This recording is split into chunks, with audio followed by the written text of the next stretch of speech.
Talked about it yesterday, just that chip on your shoulder. Everyone talking about a neutral AFC championship game, not even thinking about you guys. How much did that motivate you coming into this? You better send those refunds. I'm from the city where they gotta play us. Fuck a coin flip, it's time to pay up. Don't cross the middle, 21 in the cut. We ain't hiding from nobody, run and tell them it's up. I'm from the city where they gotta play us. Fuck a coin flip, it's time to pay up. Don't cross the middle, 21 in the cut. We ain't hiding from nobody, run and tell them it's up. Back-to-back champs, kings of the north with it. Thinking they can hang with us, still ain't jumped out the porch with it. Long bomb to chase every Sunday, watch him go and get it. Double up on him, then we gon' double down on T. Higgins. Then throw Boyd in the mix, now you really iffy. Every Sunday showing boys how to really gritty. They try to shuffle up the game on us, but they ain't icky. Flip the coin, kick the toe right to the go and get it. Never know what's gonna happen when Joe drop back. He get shiesty in the pocket, I get shiesty on the track. Nobody on the team all pro, that's all cap. Most all around team in the NFL, that's all fact. Ain't came across nobody yet that seem like they can hang with us. They said we couldn't be Buffalo, but see how we call they bluff. Underdogs every week, they keep on trying to label us. Put your money on us, even if Vegas don't favor us. No matter what, we really came up, now it's hard to fail. I dare you come across that middle, Von gon' ring your bell. I know we under they skin, them boys built frail. Eli Apple out there chirping like a next tail.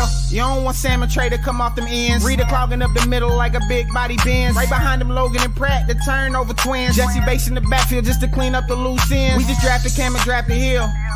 Instant gratification every time that they on the field. We can't go back to what we was, cause that's the loser way. It's been hard to throw on us since we picked up a Woozier. It's like win after win, feel like we could really do it. Zach Taylor doing his thing for the city, I give it to him. And I bet Samaji will find a hole if you give it to him. Hayden Hurst don't need a hole, he just plan on running through him. Just hand it off to 28 and let him do the dash. Getting hit by BJ Hill probably feel like a car crash. Every week it seem like Lou digging deeper in his bag. And if the game on the line, all my favorite money match. I'm from the city where they gotta play us. Fuck a coin flip, it's time to pay up. Don't cross the middle, 21 in the cut. And we ain't hiding from nobody, run and tell them it's up. I'm from the city where they gotta play us. Fuck a coin flip, it's time to pay up. Don't cross the middle, 21 in the cut. And we ain't hiding from nobody, run and tell them it's up. What do we say, Dolph? That's right, y'all. They got to play us. What's going on? Welcome to the show.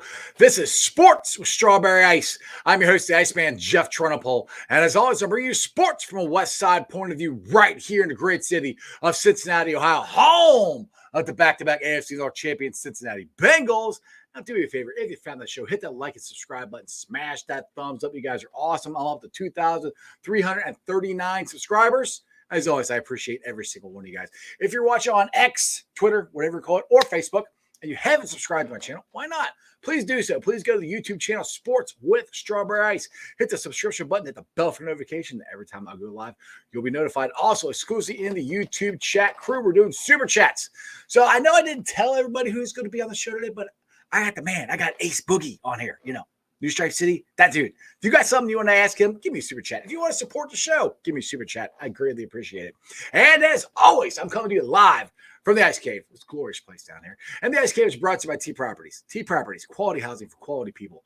Check out the website at www.tpropertiesllc.com for all your rental property management needs and your rental needs. And you know what?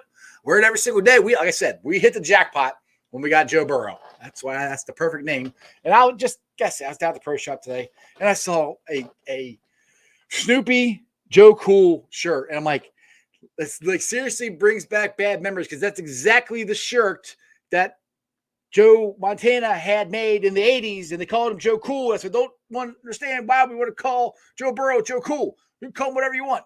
Quit calling him Joe Cool. Just brings up bad memories for me because Joe Montana beats for 2 Super Bowls. Anyway, if you want any of the Jackpot Joey stuff, go to jackpotjoey9.com. Portion of the proceeds go to the Joe Burrow Hunger Relief Fund, the Joe Burrow Foundation. Also, the beer is out.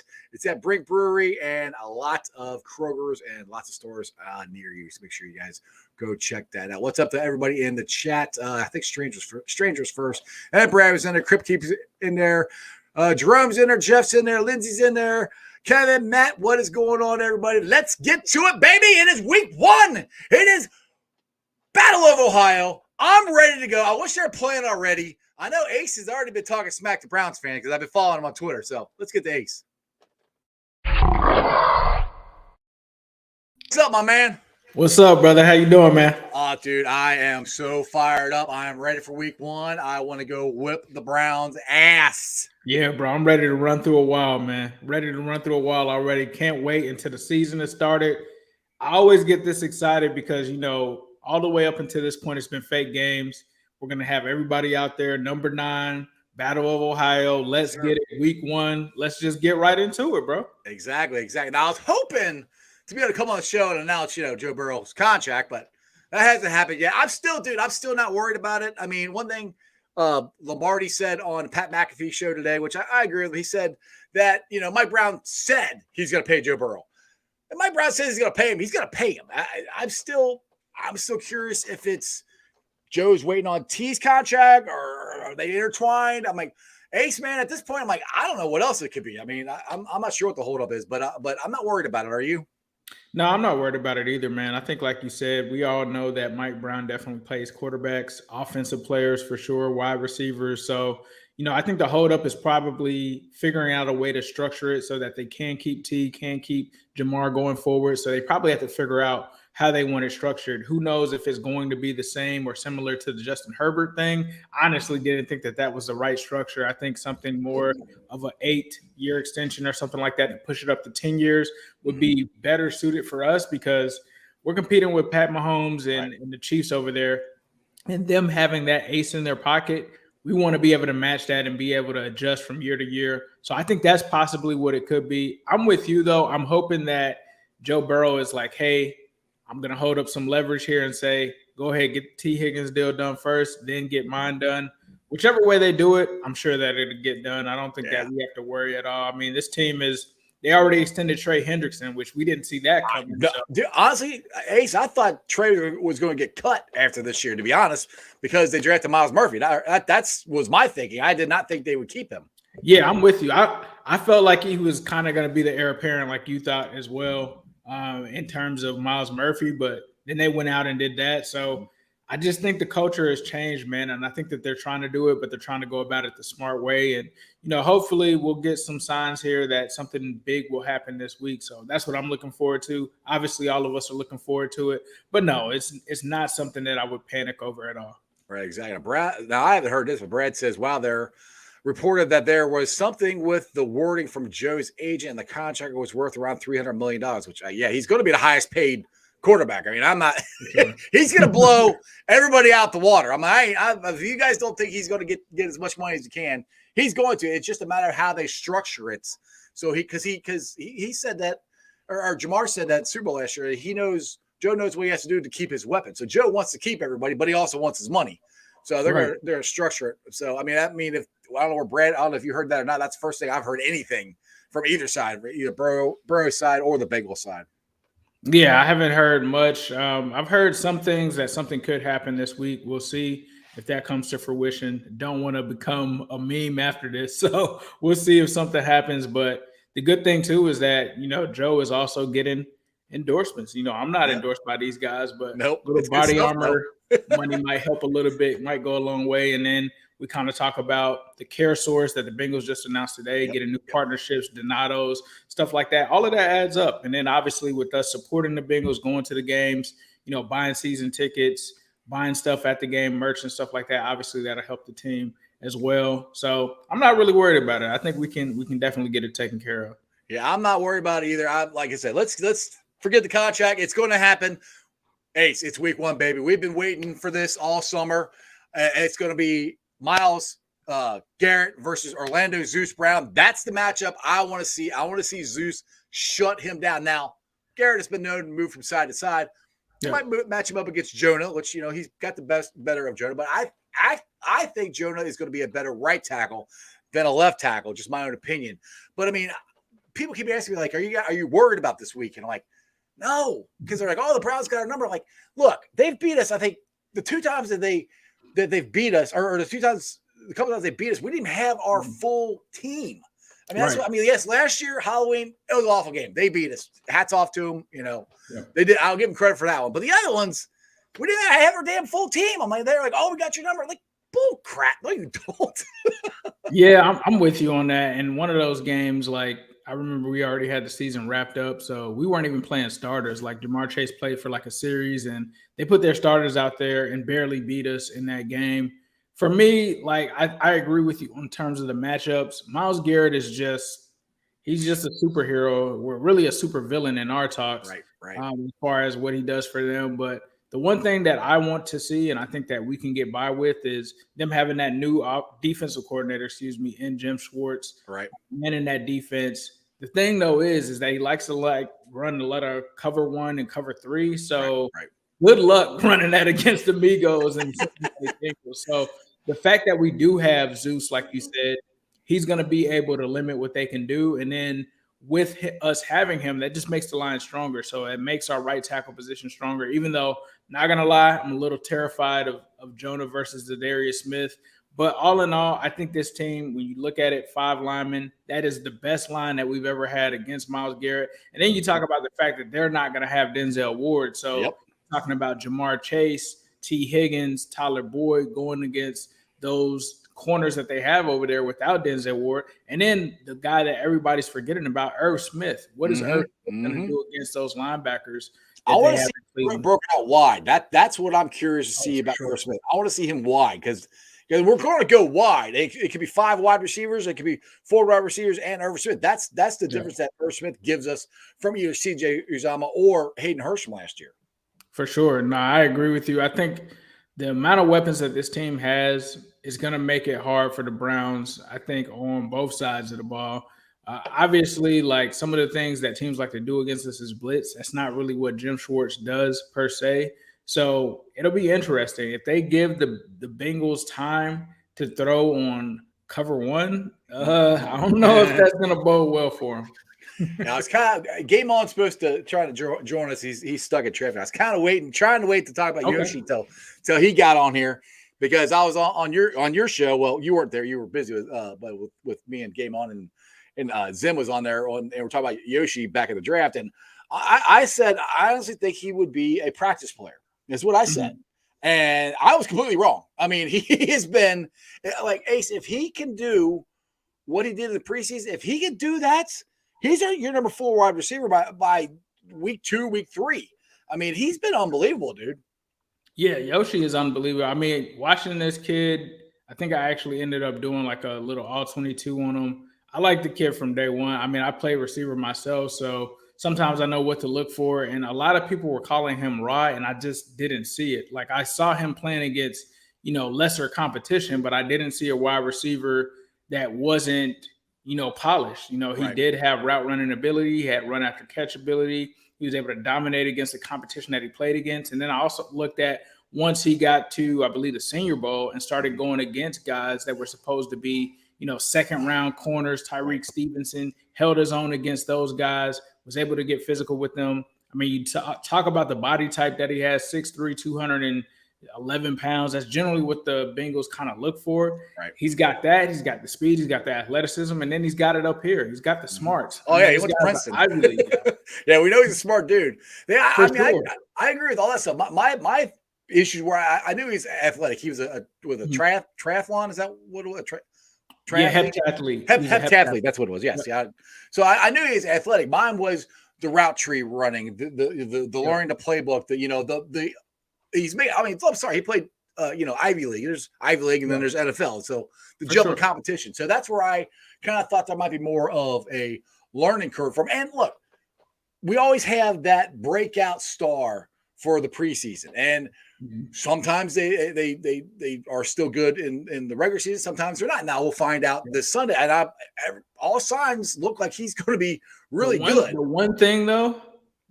He was playing with those quarterbacks, right? And he was putting up those numbers. So just imagine that kid with Joe Burrow, bro. Yeah. I mean, Joe Burrow already likes him. You already hit him a couple of times in training camp. So yeah, I was. Well, you guys heard me. I was up on the bridge and I joined one of your spaces. And Burrow, let's just get the jackpot. Burrow looked good. I mean, Ace, this whole calf gate, what I keep calling it, has gotten so. Oh, my God, blown out of proportion. I mean, it's a calf strain, people. Sam Hubbard recovered in 2 weeks from his last year. It happened July 27th. today is what September. What did I say? September 3rd. What today's day is? September 5th. I mean, it's been over a month. I mean, Mia Kimes on NFL Network or NFL Live is like, well, I don't know if he's gonna be able to move like he was. It's a calf strain. He didn't tear anything. He didn't tear his Achilles. I mean, look, it hurts. I get it. He's 26 years old. If I'm 48, if I did it, I'd probably have it for like 6 months. That's just me because I'm old, fat, and out of shape. He's 26. He's a high NFL athlete. He's going to be fine. I was never, ever worried that he was going to miss week 1.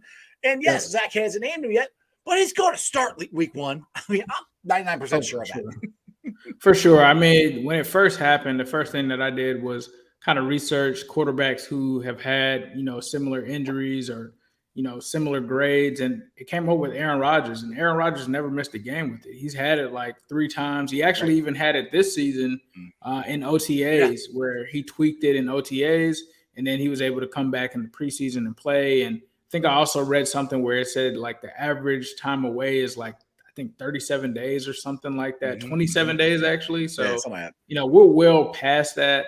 I don't think it's an issue. I don't think Joe Burrow would have came out and did his jogging if it would have been an issue. I don't think that he would have came out without the sleeve and compression sleeve on it at all if it were an issue. I think right now it's just gamesmanship strategy, just making sure like, we don't know who we're going to put out there, but wink, wink, obviously it's going to be Joe Burrow. And let's be honest. I mean, the Bengals, Zach Taylor doesn't want to play any of his starters in the preseason. I mean, he doesn't. And if this gave him an excuse to not play Joe Burrow. And that's where I think he took complete of it. He's like, we had a plan the whole time. Yeah, his plan was to not play Joe Burrow. Burrow wasn't – if Burrow played and it was healthy, he might have played, I don't know, a series in the second game, maybe. Honestly, I don't know if we'll ever see Joe Burrow in a preseason game. That's just as long as Zach Taylor is the head coach, because he just doesn't play starters. And I always got to throw this out there. John Harbaugh went on his rant after they lost their undefeated streak for preseason, 22 games in a row. And he goes, this is why, we play preseason. This is why we play these games. And I'm like, you do realize you have had the most injured team in the NFL the last 2 years. And I think mostly because you play all these meaningless games. So, I'm for getting to week 1 and having a least amount of injuries. I mean, we got Joseph Osai, who was on the rehab field. Hopefully he only misses week 1 and he's back week 2. But Ace, that's really the only injury we got going on, man. I mean, we're pretty healthy going into the season again. And Joe Burrow's not coming back from an appendectomy, so that's good. Yeah, I agree with you. I think last year was a little different. Joe wasn't able to work out after getting that surgery.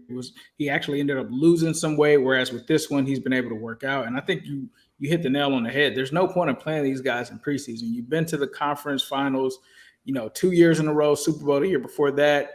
Last year, a lot of people are going to say, they came out a little shaky and stuff like that. Part of that wasn't just the preseason. A big part of that was they weren't expecting the too high shell, right? They didn't have an answer for it. They thought that they were going to see it, but they just didn't have the answer. And honestly, it lingered for a few games. And so now they've seen the too high shell. You can't run that week 1 and us not know what to do with it. So I'm just with it for us keeping those guys out, and honestly wish they would have kept Joseph Osai out a little bit longer.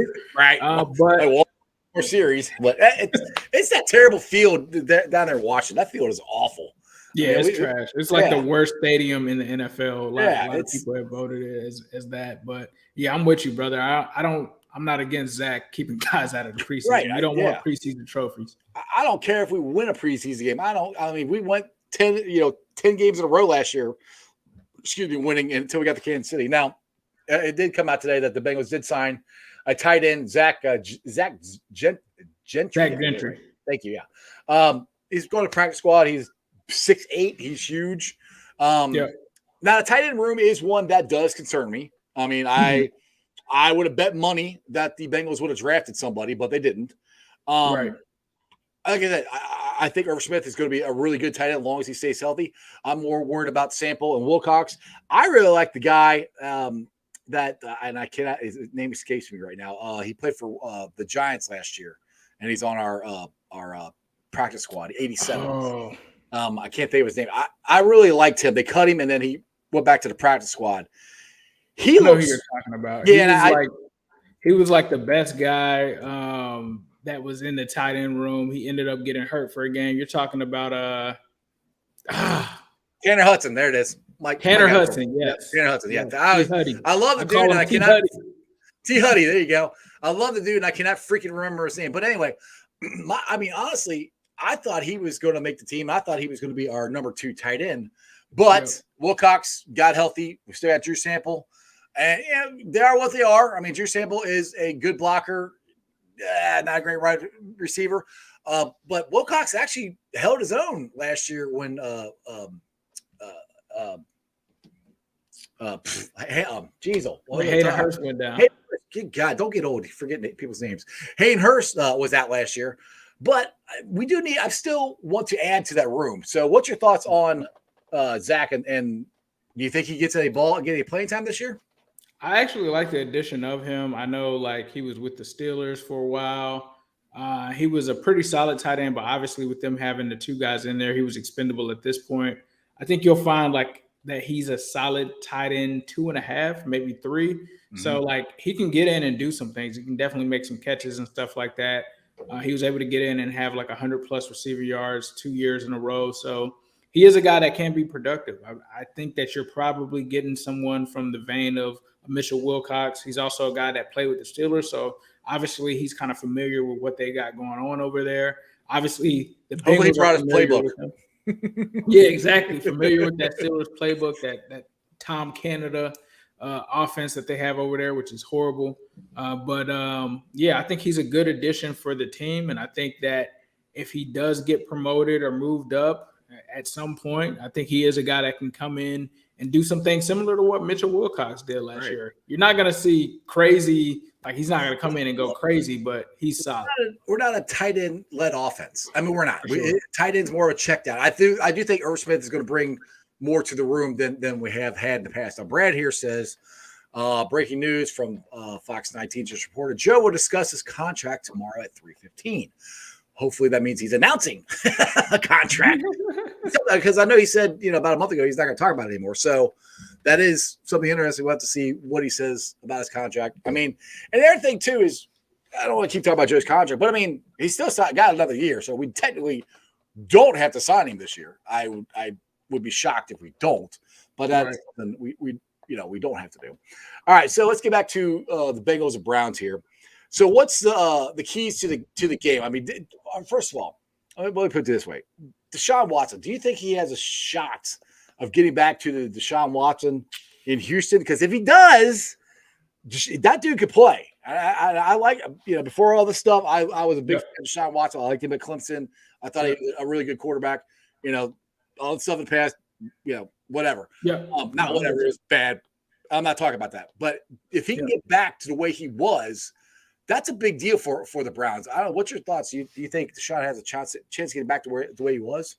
It's tough because I was one of the only one in the camp that thought that he could do that potentially last year. But I needed to actually think about what I kind of talked to Browns fans about before the season, saying that Kevin Stefanski has never really led a passing offense. For the most part, he's always led a run-based offense. So I don't know how those guys are going to mesh, because if you're talking about, are you going to see Deshaun Watson from 2020, I believe the last season he played he was passing the ball at a rate of 60%.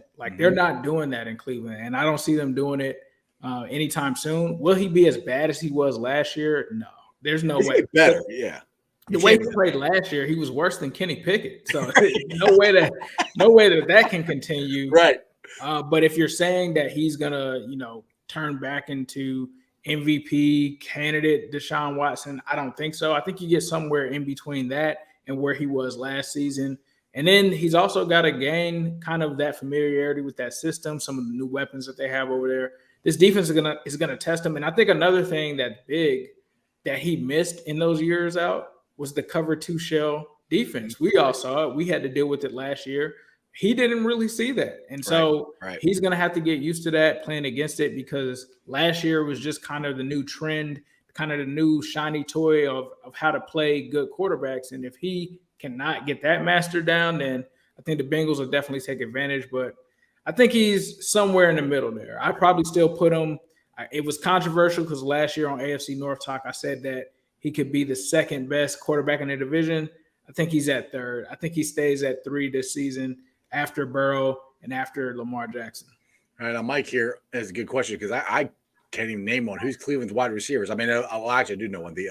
Elijah Moore. They have Amari Cooper, and they have Donovan Peoples-Jones, and then they also have a rookie, Cedric Tillman, out of Tennessee. But I'd expect – I actually did a little looking at the All-22. They used Elijah Moore a lot. They put him in the backfield, lining him up as a running back, as a decoy and stuff like that. And then you got David Njoku. So they actually have some decent weapons over there. Now, let's go to – you talk about quarterbacks in the AFC North.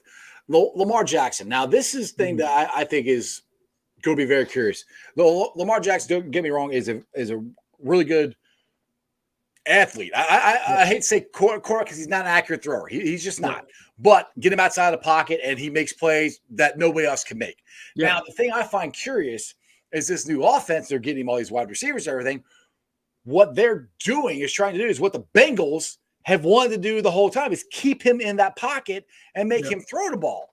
Yeah. So, to me, I'm like, you're playing right into our hands. Pocket, right? Yeah. So that's where I'm like, I don't see. Maybe Lamar proves me wrong. I mean, maybe he does, but I haven't seen it in his career. Yes, he can pass, but he's not that accurate. He just go look at the numbers. He's not. Between the numbers, between the hashes, he's just – it gets ugly between the hashes when it comes to him. Now, he's played in a pro-style offense in Louisville, but I think – the last thing that you want to do against this Bengals team, and I don't know what it is about Baltimore. I don't know if it's from ego, what it is, because they did the same thing kind of last year, just the opposite way, where they're like, oh, we're going 12. And even though, like, you're not going to be able to stop us. And it's like, no one's running 12 like that. Like, get out of the year 2003. Now it's, it's almost like they don't look at the Bengals as the big brother at this point in terms they of still think they are.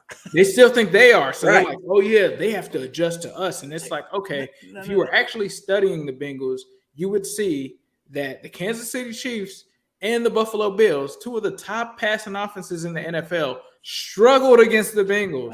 So like, yeah, go ahead. Like, the funny thing is they hate Greg Roman and all of that, right? But the Greg Roman offense was kind of successful against our defense. It worked for Lamar Jackson, what he does good. I mean, he's like Michael Vick back in the day, my era, Randall Cunningham. These guys who, and it's not. I'm not trying to pigeonhole running quarterbacks. Steve Young was the same way. It has nothing to do with that. It's just that's what they can do that nobody else can. They can create. And to me, once you take that creativity away from them and make them force them to pass the ball, that's what the defense wants them to do. And you're right about that, because I spoke to an NFL player, former Bengal, and me and him were having this conversation, and we were talking about like Vic, and we talked about Lamar, and this was when Logan Wilson like didn't mean to come out and say like I'd rather him throw instead, and they took it the wrong way. Yeah, but the player told me, he was like, that's what teams want you to do, because they'll let you throw it and all of that. And in that game, if you remember, there were points where Lamar could have ran, but he chose not to. And that's one of the things, because I cover all of the AFC North teams. And the one thing that you can do is get into Lamar's head by saying that he can't pass. Like if I'm any Bengals player, any player, the first thing that I'm doing is going out there and saying that he can't pass. Because when he gets into the game, he's going to get in his own head. He'll see a whole wide open field that he can run for a first down, and he won't do it. He'll stop and he'll throw it just to try to prove a point to everybody. I mean, that's the same thing we did to Patrick Mahomes in the AFC Championship game 2 years ago when we beat him. We didn't want him to get outside the pocket and make plays. He stood there. I mean, just remember the play where Sam Hubbard, he ran around and never left the pocket, and Sam Hubbard sacked him, and he fumbled the ball. I mean, they got it back. But, I mean, that's what we're trying to do with these guys that can get outside the pocket and can make plays. We'd rather keep you in there, rush forward, keep you in there, and drop everybody back and go try to find somebody to throw the ball to. That's the key to beating these guys. Now, it ain't going to work every time, but, I mean, you're taking a part of what made them great away from them.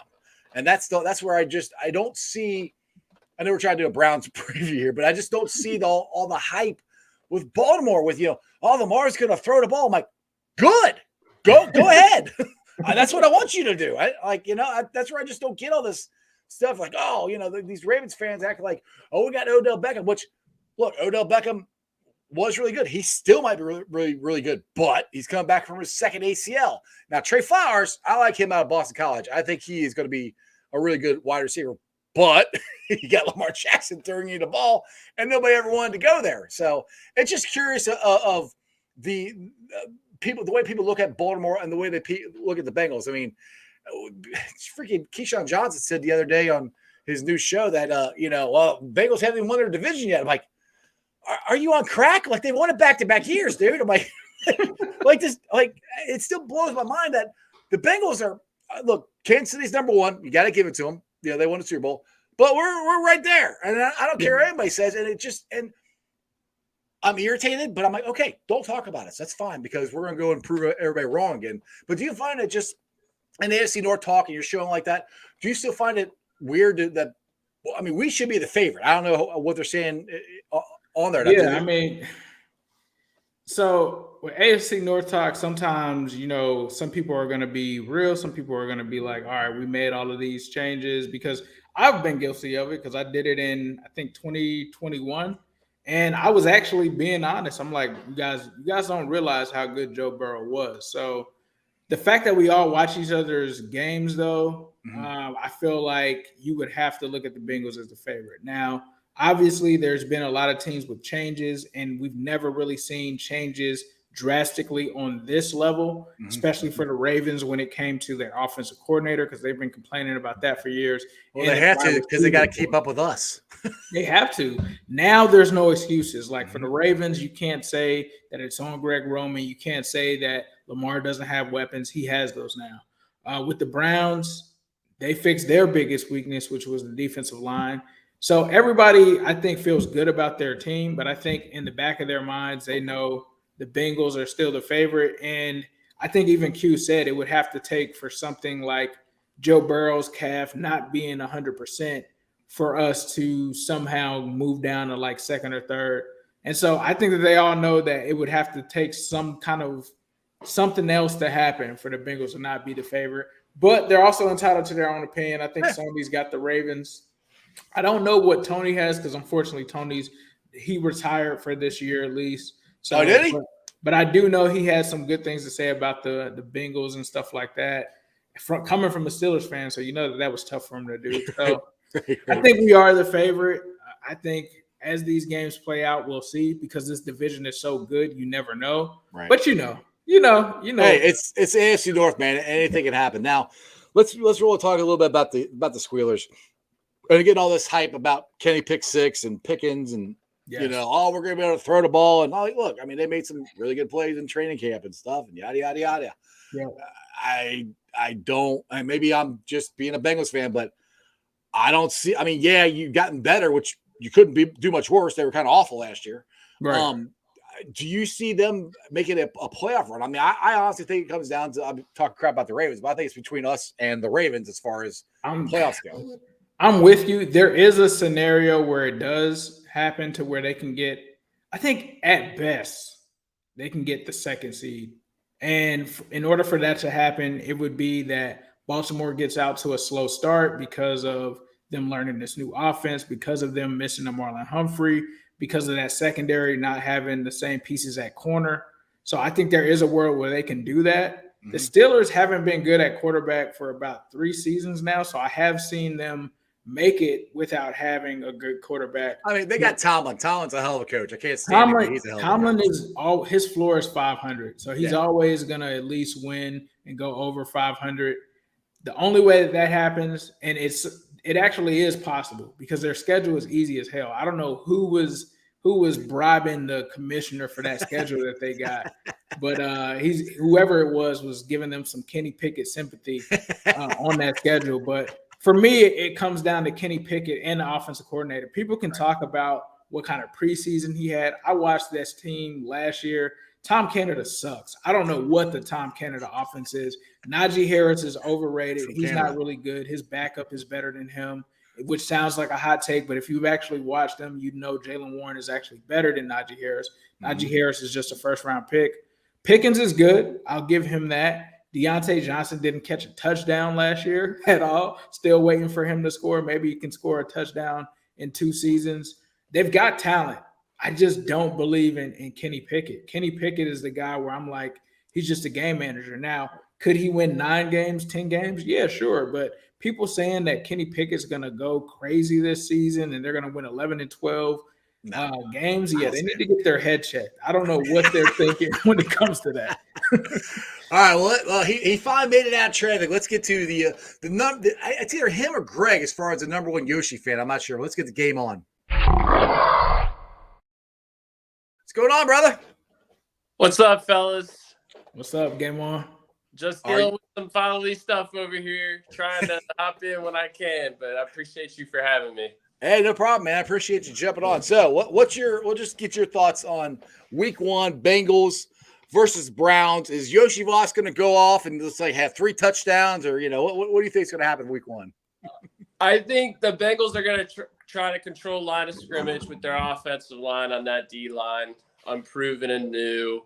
They're going to work the defensive schemes that Schwartz is going to bring out.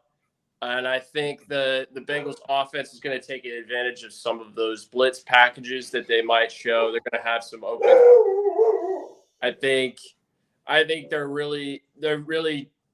biggest thing is just controlling time of possession, controlling line of scrimmage, and being able to work that secondary of the Browns. I think they do those 3 things, they're going to come away winning, and I expect them to. They've been planning for it all offseason. This is a new scheme for the defense for the Browns. Offensively, they're still trying to figure out the right balance between Watson and Chubb. A lot of people don't know what is Chubb's role this year, right? I mean, is it pass catcher? Are they going to go full-fledged running? Are they going to force Watson to be more of a third down? I think they're moving more of a passing offense, and because of that, Chubb's taking a little bit more of a back seat. That's going to take some time, really, to get going. So, Let's be curious because, like Ace said earlier in the show, the coach of the Browns they've never been a passing team. That's why I think Baker Mayfield fits what he wanted to do more than Deshaun does. Now they're going to have to try to design it to fit around what Deshaun does well. Which, I mean, Deshaun is a good quarterback. I mean he was. We'll see if he still is now. So, and Chubb, we all know Chubb's a freaking beast. I mean, Chubb's the best running back in the AFC North. I don't care what anybody says. He's awesome. So most it is going to be running back in the NFL since he came in. I mean, easily the best running back in the NFL right now, fellas. But the thing is, and I always tell the Browns fans this, and it's kind of a mismatch for Deshaun Watson because they kind of jump all over the place when they do this stuff. They didn't pay Deshaun Watson $200 million to turn around and hand the ball right to somebody. Yeah, exactly. They didn't do that. No. That's it. And guys, if you watched during the preseason, the Browns, I mean, that passing game is still just not like there's flashes, right? Mm-hmm. But it's not all the way there. Deshaun's not all the way there. He may never be all the way there. I mean, he took almost 2 years off. That's a lot of football to miss. Yeah. So he's missing some short throws. He's overthrowing some guys. The timing's just not there with some of these new receivers. I apologize. That's much. No, that was the Browns fans crying because Deshaun Watson's play has been complete trash. So I think it's gonna be difficult for the Browns to win this one, man. I think the Bengals are gonna be focused on this first dub. I see them come away with it. I think like 27 to 14 is probably where I'd go. Dude, Game On, I'm with you. I just have a feeling. Now, I've said this from the get-go. Now, I've been down to practice multiple times, and this is the most that I've seen a Zach Taylor training camp where they had their helmets and pads on. Once they put them on, they didn't take them off. And it's been, I think, a more intense training camp because, like I said, none of them said it, but I think their goal is to get off to a 3-0, 4-0, 5-0 start to get that number 1 seed to play the AFC Championship game in the jungle. I think that is their goal because I'm tired. I don't know about you guys. I'm tired of going to Burrowhead. I mean, Mahomes hasn't had to play a road playoff game in his career. He's always been at home. Crazy.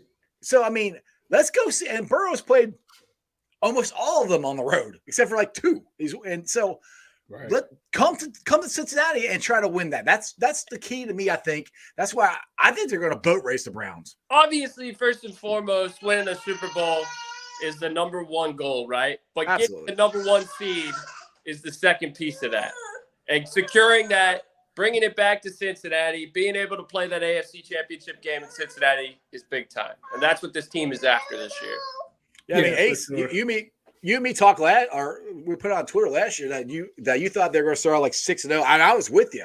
Mm-hmm. I thought we had a good chance to get off to a good start. Now, the beginning of the first game of the year, we still if they started out with like 6 turnovers. Yeah, no, but I mean, if Harris doesn't get hurt or Clark Harris doesn't get hurt, we win the damn game. I mean, people forget that. Yeah, we turned the ball over.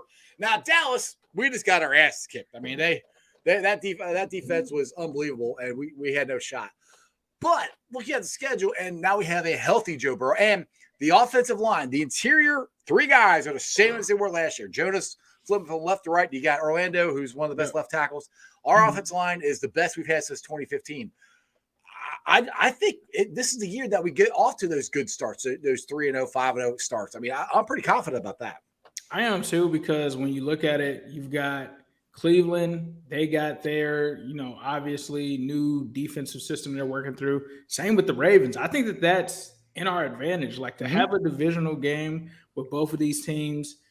Early. Having some losses. You talk about Denzel Ward, you talk about no Marlon Humphrey, you talk about learning a new system for both teams. That is very beneficial to the Bengals. And then when you really look at it, after that, the next game that I even, think about is probably a Seahawks game. So they have a chance to for sure get off to a pretty fast start. And I think a lot of people aren't realizing that, because obviously you see the first 2 games, they've historically struggled against the Browns in recent history because they like to act like it's all time, even though it's 52-47 right now currently. But, if they get past those 2 games, watch out, because you're talking about 2 half games there. You almost have like a full game lead on the division, maybe even a little bit more just by doing that. And the other teams in the division have a somewhat harder kind of beginning of the season than we do. So if we get out to a fast start, this team can do some things for sure. And the thing is, I don't want to hear about the schedules, easy schedules, hard, or whatever. Go look at the teams we ran through last year when we won 10 in a row. I mean, our schedule was not, they're all quality teams. So I don't want to hear, you got to hard this. This team is built to beat anybody any way you want to. I mean, I kind of said this because Dufter was on the show with me last night, and I'm kind of like, where's the holes in this team? I mean, we're not like, I mean, how many times, guys, have we went into a preseason going, all right, we got to figure out who's going to play right tackle. Okay, who's going to be our RB2? Who's going to be that? We don't have that at all. I mean, tight. Okay, who's the backup tight end has been the biggest conversation. Who's our backup quarterback? It's backup, guys. I mean, we are as solid as a football team as you can get out there. Yeah, for sure. I mean, this kind of reminds me of before Marvin Lewis kind of went off the rails, some of those 2014, 2015 teams where I would even make bets during the preseason because the team was so loaded. It's like, all right, I know that our second and our third string is going to be better than whoever we're facing. And so this team, I think now in the Zach Taylor era, it's one of the deepest teams I think we've ever seen. What do you think, Edmore? No, 100%, guys. You're saying it all correct. I mean, Ace, I told you this before, right? When the national media is talking about this team, it might take a step back because of safeties, or, maybe the offense is going to take a step back because, it's another year, and, maybe the defenses figure out these receivers, whatever it might be, right? But then our local media right now is saying this is the deepest Bengals team they've ever seen in the history of their existence, right? Right. They're spot on, fellas. They're spot on. This is a Super Bowl worthy team. We're going to be watching this year. Hold on. While your kids screaming in the background, I want to read this real quick He's for you. excited. Game On. He's just excited. They're excited. Incoming. Porchop wants to know if Game On whips out the shirt that we talked about. Yoshi can compete with Greg, but until he shows them nips, Greg's holds on to the title. So I guess you got to rip your shirt off once he gets a touchdown. Oh, during a touchdown? Oh, I got you. Trust me on that. I got you on that. Don't worry. Greg doesn't need any encouragement. Big Savage just takes his shirt off at the drop of a hat. So it was the all-time tight ends discussion, right? Like, who's the greatest tight end of all time? Oh, yeah. Somebody, I think they mentioned Tony Gonzalez, and Greg takes the shirt off, and that's it. You know, Well, no, he's always like Gronk. Gronk is Greg's number one. I'm like, well, yeah, but Tony Gonzalez is in the Hall of Fame. I mean, just saying. So I usually just do that just to piss Greg off. It works out pretty well. The 90s, Tony Gonzalez was like that dude. Him and he was. Sharp, he was. Those guys, man. Exactly. So what's it? So game I already asked Ace this. What's your? And I guess you kind of talked about it already. But what's your keys for the game for the Bengals? Are we going to have a consistent running game? We're going to spread them out, throw it all over them. As far as the offense go, we think the Bengals are going to do. Yeah, I think similar to what we did last year, right? I think you're going to see early pass, try to hit the soft spots of the zone. I think early they come out in zone. They might mix in a little bit of cover 1, cover 3. It's just more man concepts. I think we attack those really well, and the scripted we score. And then I think, second half is more of a balanced attack, right? We're going to come out running the football in the second half, establishing time of possession. If we're up multiple scores, you know how Zach Taylor likes to do it, man. We control that clock. We burn them out. And in the end, maybe we put up a field goal, maybe we put up a touchdown, but we put the game away. Now, one thing I do want to discuss, and I don't think this has actually been established yet as far as running backs. I mean, Mixon's number one. Don't get me wrong. I know he's our number one, but I don't know if our RB2 or RB3 has been established yet. So, Well, Travion. Well, I think it's Travion. It's on the depth chart. They released the depth chart. Oh, they did? Okay. RB2. So I guess more my question is that the way you think it's going to play out during the season? I love Travion. I mean, don't get me wrong. I think he's honestly, it was his job to lose.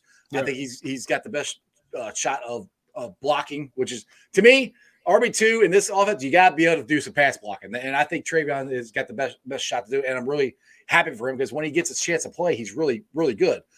But what about Chris Evans? Is he actually going to get out there? And because, dude, he just, teases us with the stuff he can do. And it's like, it drives me nuts. And I'm like, I want to see this all the time. And then he doesn't get out there. So, I hope he can. Zim kind of slashed my Chris Evans dreams like months ago. Like when we went into free agency and people were trying to replace Mixon and sign all of these players, he was like, they love Travion. He was like, he had talked to people inside the building. He was like, they love Travion. Travion's the guy. He did tell me that Chris Evans looked better, and he was definitely rising. But I don't know what it is. They love Travion. So I think the only way that Chris Evans is able to get RB2 touches, like, that share, is if something were to happen. Lord forbid Travion goes down. So I'm not wishing that on him. So Travion, if you're watching, I hope he stays healthy. Yeah. I am just giving my analysis. I want Travion to have a healthy freaking season and see what he can do, because I think he can actually be an impact player for us. That's the only way I really see like Chris Evans getting on the field in a huge capacity. Now, there is a possibility where he can get a couple touches, maybe like 1 or 2 in a game with Travion being there, but we'll just have to see. I'd love to see Chris Evans on the field. I mean, he's going to be active because of special teams. Just throw him out there as a receiver. You can put him in with Travion. Travion can be the running back. Make Chris Evans a slot receiver. We'll see if they do it. Who knows? Just give him the ball with some space. That's what I want to see. I actually do think he will get on the field this year, guys. I mean, I think he's proven enough. That's why the Bengals kept him. Well, they kept Travion around for that reason. When he's on the field, he's producing. Whatever role they're asking him to play, he plays it well. Now Evans is in that more of that RB3 role, but it doesn't mean that he won't see the field. I think he'll get his opportunities this year when his number's called upon. I think he shows up, and I think he shows up more in the pass blocking game and the pass catching game than he does the running game, fellas. What do you think about Chase Brown? How many touches do you think he'll get? Because he kind of impressed me a little bit in this preseason. But right, what are you thinking, game one? He might be a scratch. I think early. So we're all going to have 2 running backs. You think Chris Evans is a third? Yeah, I think Chris Evans for sure is the third. I mean, he's also on the depth chart as the number 1 for kick return game on. So he'll be on there. The only thing Chase Brown would do would be like being a gunner or something like that. So I think he'll actually be a healthy scratch. And I haven't seen him excel in that area right now. It's DJ Turner and Andre who are the backup gunners, the starting and the backup gunner. So I don't see him, taking on that role anytime soon, fellas. I think it's really going to be about him proving it in practice for him to actually see the field. And it's going to take some time for him to become, active, I think, on game day. Probably more towards the middle of the season, you might see it happen. But he's just got to prove it in practice, and he's got to play better than the two guys in front of him. Right now, one thing I've said this, that I think our run game is going to be more improved because of the offensive line. I don't think we're going to run it more than we did last year. I just think we're going to be more. It's going to be more effective this year than it was last year, just because of the continuity of the offensive line and the guys have been in the same system. You have an offensive line. Mixon knows these guys better than he knew them last year. So I have a feeling that our run game is going to be more consistent. I still think we're going to be a pass-first offense. That's just the way this offense runs.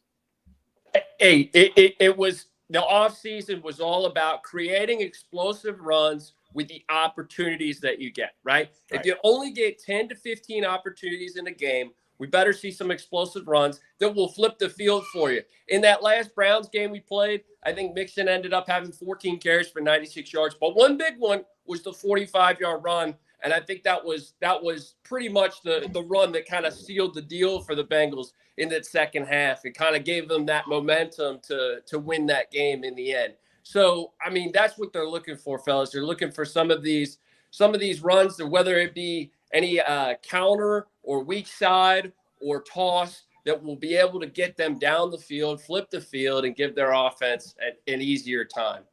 Exactly.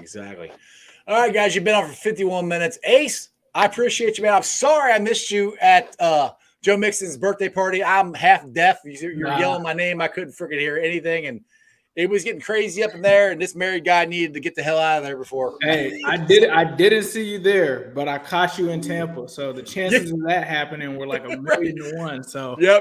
I remember I was walking down the stairs and going, Ace, like, hey, what's up? So, hey, tell everybody about AFC North talk and anything else. Winston, which, by the way, Mark Duffner kind of gave you guys a shout out last night. I don't think he did intentionally, but he called Cincinnati Winston-Cincinnati. I'm like, hey, that's a good podcast. I like that one. So. No, shout out to you guys for having me on. And if you guys are watching this, definitely be sure to hit that subscribe button, hit that like button. This guy does a great job over here. But if you're looking for some of my content, AFC North Talk on YouTube, you can find us there. We're actually going live tonight at 8:30. And then the Cincinnati podcast with me and Zim will be on at 7:30. And then I have some other stuff on Twitter at New Stripe City. You can find me on my own channel, New Stripe City, where I'm starting to shift to a little bit more NFL and NBA talk. So you can definitely find me on all of those mediums.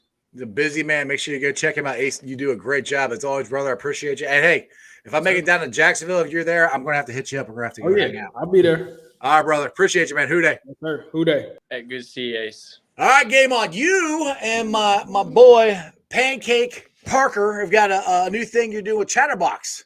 That's right, man. Every game day, right? Mm-hmm. The end of the game, the fourth quarter, we're grinding 5-6 minutes to go. You get to see my beautiful face. You get to see Parker. Maybe you get to see Eric at the end of the game, basically breaking it down with you guys, giving you the live reaction, and then obviously the post game right into it with maybe the more of an emotional reaction because we're fired up if we win, or maybe it's a really, really bad day and I don't want to talk to anybody the rest of the day. But you guys get to see me. Raiders shine, game on will be there. Just to let you know, I wear my emotions on my sleeve. So if we're winning, I am the happiest man in the room. But if we're losing or we have lost, man, get out the way. You will get every bit of somber sadness from me, man. Awesome, man. I appreciate it. Make sure you guys go follow Game On and tell everybody you guys got Twitter Spaces. 12 times a day. You guys are always on.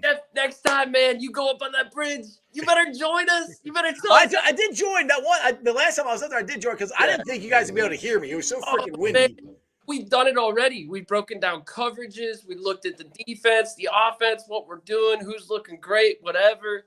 Like, we're giving it all to the fans. That's something that I think a lot of people need to start doing with the spaces, like being able to give them live interactions, live feeds, similar to what Chatterbox is doing. That's something that people really need to catch on to. Nobody's really doing that yet. And when we started doing it, I mean, it exploded. People loved it. They absolutely loved it. So if you guys, if you're bored and you want to hear a little Bengals talk, we're always open after work at 5 p.m. Tuesday through Thursday, and then Monday and Friday I usually open one all day long, so you guys can get in and get your Bengals takes out. Well, if I am up on the bridge tomorrow and you guys are on there, I will try to join. We'll be on there. We'll be on there for sure. I appreciate you, man. I know it's short notice. I know you're busy. You got kids stuff, family stuff. I appreciate you jumping on Game On. Hey, man. There you go. Right. What's up? Hey, he's only 1 year old, but he's a handful. So he's got the right colors on. He's got orange on. That's right. Always. All right, brother. Appreciate you, man. Hooday. Hooday! All right, guys. Make sure you go check out Game On and Ace, two of my dudes. They're awesome. So I do want to take this time to tell you guys about the Jackpot Joey Bengals watch party that we got going on this Sunday at RJ Cinemas. I created a Facebook group about it. Like 50 people said they're going. 33 people are interested. It's going to be a blast. I think it's in multiple movie theaters. So you literally go to a movie theater on a big screen and you can watch the game. We got Jackpot Joey beer for purchase there. Their wings are delicious. Go get the blackberry? Yes, the blackberry. That is the wings. I get that every time. I love it. They got a new outdoor facility out there. Cornhole's gonna be out there. I think they got a TV out there, so you can watch the game out there as well. It's gonna be an absolute blast. It is as close to being at the game without being at the game. You know, just one big freaking party. So go there and check it out. Like I said, if you guys don't know where it is, check out my Facebook page. I got an event created there, so I'll give you the time. I said noon, but I mean, I'm sure they don't care if you get there earlier than that or not, but I'm probably not getting there till then. But anyway, go check it out. It's going to be a lot of fun. Let's get to the Facebook groups that let me live stream. And as always, I appreciate every single one of you guys. They're Houday Nation, Houday Legion, Bearcat Ruckus, Radical Reds, the Ohio State Bucknuts, the Ice Bar. And of course, like I said, you follow me on all my social media platforms, all under Sports with Strawberry Ice. I'm on Facebook, Instagram, Twitter, and TikTok, or X. I'm probably still going to call it Twitter. Twitter handle is at Jeff A. Treadable. TikTok is at Iceman90. I'm also on Threads. I'll be pulling a sound off later on tonight, putting it on the podcast. It's on BeanPod, Apple, iTunes, Spotify, Google, Stitcher Play. Pretty much wherever you get your podcast. Please make sure you rate, like, and review. Leave a comment and a 5-star review so more Cincinnati fans can find my podcast. YouTubers, my originals, you guys are awesome. Last night was great. I've talked to Mark Duffner. Dude, if you guys missed the show last night, go back and rewatch it. Duff is awesome. I love it when, you know, because he came up before. He said, how long do you normally go? I said, I go about an hour. And his eyes got big. I was like, you don't have to be on that long, you know, however long, you can give me. He said, I'll go about 20 minutes. I said, all right. So finally got going and got talking and everything. And then Greg had a lead because he had his fantasy draft. And then I was like, I know you got to get going soon too. Because no, we can stay on. He stayed up for like 45 minutes. I love it when they do. I mean, they're having fun talking to me and enjoying talking football. But it was a really cool show. Make sure you go check it out. Like I said, it was awesome. Duff is a really cool dude, and he's a really good hell of a football coach too. He's been doing it since I think it was the year I was born, 75. That's when he started at Ohio State, I think. Anyway, but YouTubers, I'm at 2,339 subscribers. None of this could happen without you guys, so I appreciate you. And other than that, Sunday is going to be fun. I cannot wait tomorrow. Oh, yeah. Skinny is on tomorrow. Richard Skinner will be on. We'll talk some more Bengals, Browns. Remember, it's Brown. Flush it down. Other than that, the Reds are playing tonight. We got to get a win. Got to get a win for the Reds. Hopefully, they pull one out. We are in the playoffs right now. Do you believe that? Got to keep winning, though. Big game tonight against Seattle. Need to win. What a time to be a Cincinnati fan. That's all I got to say. This is awesome. Anyway, other than that, that's just sports, baby. See ya!